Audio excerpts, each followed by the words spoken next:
Hey, it's the Madman here, and I want to welcome you to my first Bible study. Over the last few weeks, I've had this capability to create content in my home studio. I got the green screen going, some lights and stuff like that. I still look all red and stuff like that, like I'm sweating like crazy, but I'm not. And so, I want to, thank you for tuning in. I just wanted to be able to create some stuff on the weekends, so that you have something else to entertain you, uh, other than on the Tuesday night show that we do on Shock Monkey Radio. So, as you know, I've had this capability for a couple of weeks now, and I've been struggling as to what kind of content I should put on the weekends or do on the weekends. And so I kind of came to this conclusion that I need to do like Bible studies, little Bible study things. Spit all over my computer here.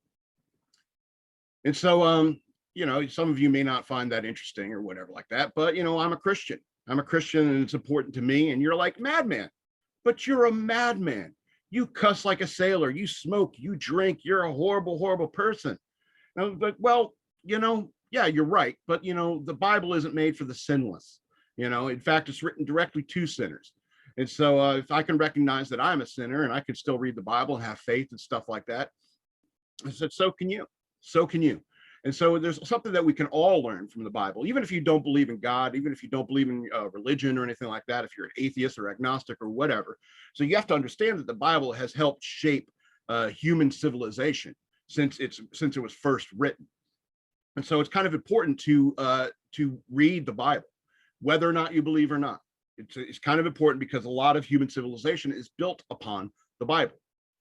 And so when I was going through a little bit of a crisis, and I was thinking to myself, like, gee, why is my YouTube channel, I have so few subscribers. I'm not really growing at all. It's like, should I just quit? Can I even make a living at this at any point? And I'm just, struggling with this. I'm praying upon these things and stuff like that. And God kept pointing me towards this one specific verse, and that is the parable of the sower. And that's what we're going to talk about today, the parable of the sower. Now, I'm going to use BibleGateway.com to read from, but this is, if you want to follow along in your Bible, it's Matthew 13, 1 through 23 is what we're going to be talking about. So let's go ahead and get started with the parable of the sower. That same day, Jesus went out of the house and sat by the lake. Such large crowds gathered around him that he got into a boat and sat in it, while all the people stood on the shore. Then he told them many things in parables, saying, a farmer went out to sow his seed. As he was scattering the seed, some fell along the path, and the birds came and ate it up. Some fell on rocky places, where it did not have much soil. It sprang up quickly because the soil was shallow. But when the sun came up, the plants were scorched, and they withered because they had no root. Other seeds fell among thorns, which grew up and choked the plants. Still other seed fell on good soil, where it produced a crop, 100, 60, or 30 times what was sown. Whoever has ears, let them hear. And we're going to stop right there. That's just 1 through 9. I'm going to stop right there and talk about this story from a, purely, surface level kind of thing. It's like, first of all, this sower, this farmer seems to be new at this.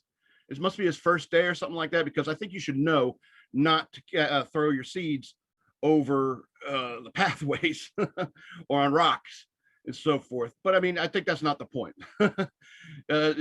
It's the rest of this is about the disciples asking him why he speaks in these metaphors. And apparently metaphors were a new concept around 30 AD, or Common Era, as some people call it, around 30 AD. It was metaphors were a new thing. And that's basically what this is. This is a metaphor. And so we'll just continue on with the verse, because Jesus explains what he means here. In verse 10, we go, the disciples came to him and asked, why do you speak to the people in parables? He replied, because the knowledge of the secrets of the kingdom of heaven has been given to you, but not to them. Whoever has will be given more, and they will have an abundance. Whoever does not have, even what they have will be taken from them. This is why I speak to them in parables. Though seeing, they do not see. Though hearing, they do not hear or understand. In them is fulfilled the prophecy of Isaiah. You will be ever hearing, but never understanding. You will be ever seeing, but never perceiving. For this people's hearts have become calloused.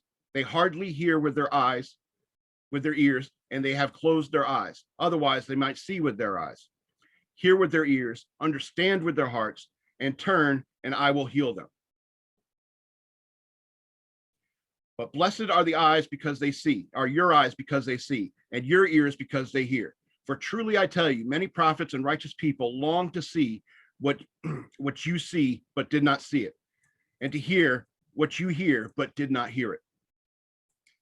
Listen then to what the parables of the sower means. When anyone hears the message about the kingdom and does not understand it, the evil one comes and snatches away what was sown in their heart. That this seed was sown along the path. This was the seed that was sown along the path. The seed falling on rocky ground refers to someone who hears the word all at once and receives it with joy. But since they have no root, it will last only a short time. When trouble or persecution comes because of the word, they quickly fall away. The seed falling among the thorns refers to someone who hears the word, but the worries of his life, of this life, and the deceitfulness of wealth choke the word, making it unfruitful. But the seed falling on good soil refers to someone who hears the word and understands it. This is the one that produces a crop, yielding 100, 60, or 30 times what was sown. So this is one of those parables where Jesus actually gave a translation for the people, and I think God was pointing this parable out to me because I kind of can understand Jesus's perspective in this way, because people, the disciples come to him and say, "Why do you speak in parables? Why do you speak in these metaphors?"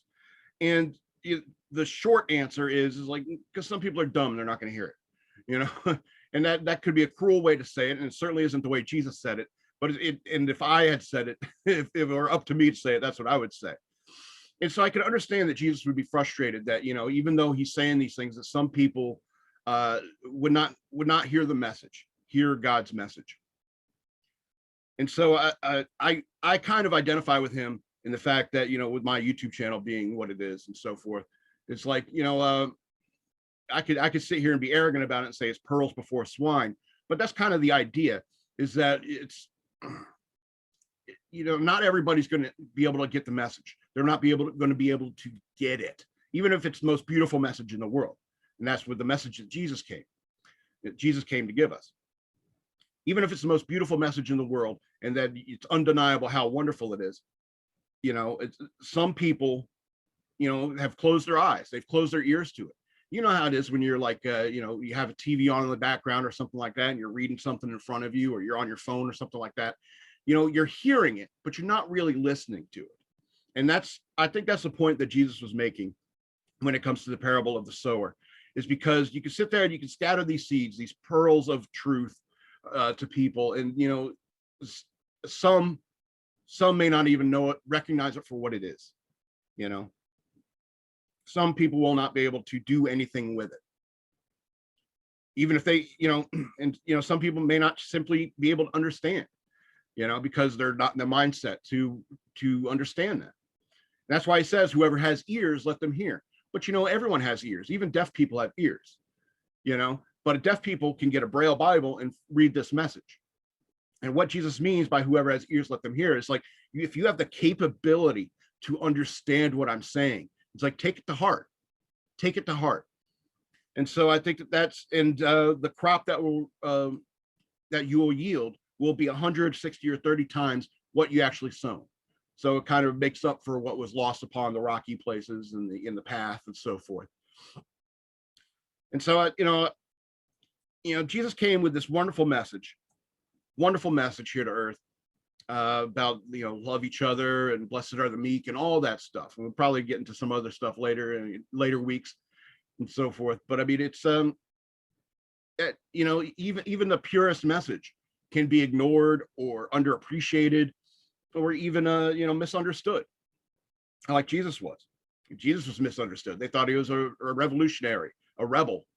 They thought he was trying to usurp the monarchy. They thought he was fighting against the government. And I know it's egotistical of me to try to compare myself to Jesus in that regard, but I mean, even when it comes to my own content and stuff like that. It's like, some people, it's just some people don't have the ears to hear what I'm saying. They don't have the capacity to understand what I'm trying to do. And that's fine. The salvation can find them in other ways, if not through me, through Jesus or somebody else out there. And that's kind of the beauty of it, is that, even if even if that sower sowed the seed on rocky soil, that means that a seed may have been sown somewhere else in good soil. So I mean, I think Jesus, I think he was frustrated. It was like that of all those people there, like say you were Jesus and you had these magical powers to see like who was going to, like all these people are crowded around him, and he could see them, see their souls and stuff like that. And you could see like a certain percentage of them are just here because everyone else is. And, that guy over there doesn't get it, And so, I mean, he can only see it's like maybe only like 15-20% of the people there are actually understanding what he's saying.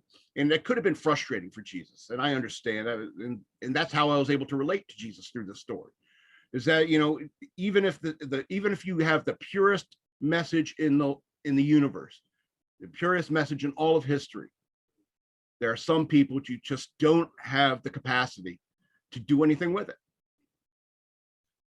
And so that is the parable of the sower, not Tom Sawyer, totally different thing.